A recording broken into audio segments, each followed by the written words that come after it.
அரை மணி நேரம் கியூல நின்னு ஒரே ஒரு விரல் அழுத்தி உன் நாட்டுக்காக ஒரு ஓட்டு கூட போட முடியலன்னா நீ தாண்டா முதல் திருட, நீ தாண்டா முதல் குற்றவாளி.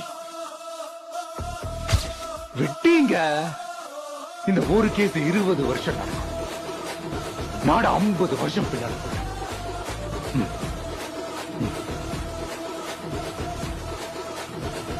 எடாம ஓட்டர்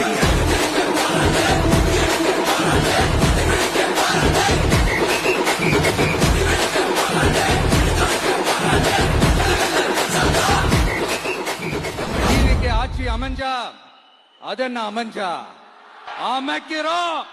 எப்படி அமைக்கிறோம்? தண்ணி ஒருத்த படிச்சு வரான், விசில் ஒண்ணு அடிச்சு வரான், தடைய வச்சா உடச்சு வரான் தளபதி. தப்பு நடந்தா உருமுச்சுனா, வெற்றி அடைஞ்சா ஒலிக்குச்சுனா, தளபதிக்கே பிறந்த சின்ன விசிலடி.